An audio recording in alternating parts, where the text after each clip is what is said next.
At the Nuremberg Trials, Joachim von Ribbentrop sat in the dock, defending himself with these words: "I was merely a diplomat. My only duty was to preserve peace and represent my country's interests. I cannot be held responsible for the military or tragic consequences of the decisions made." But what was the reality?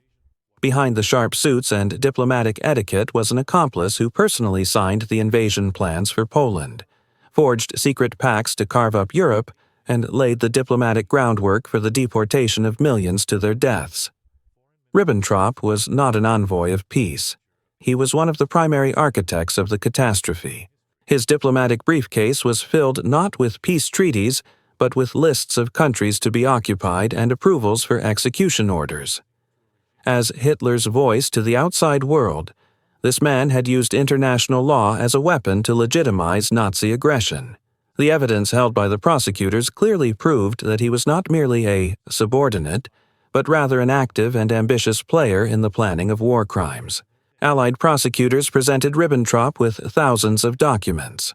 Although he claimed to be a mere civil servant following orders, he was the chief architect of the 1939 Molotov-Ribbentrop Pact, which secretly planned the partition of Poland.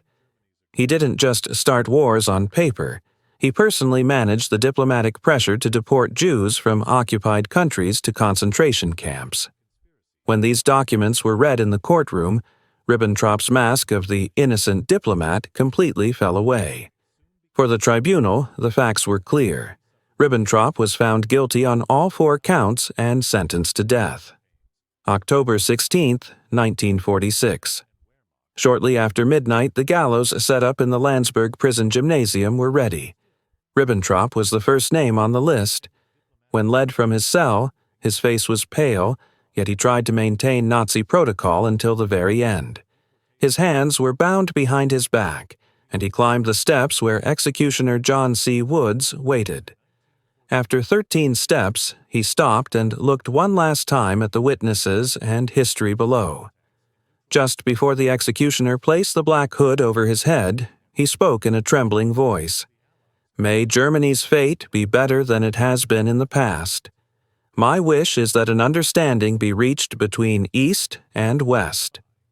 At 1:12 a.m., the trapdoor opened.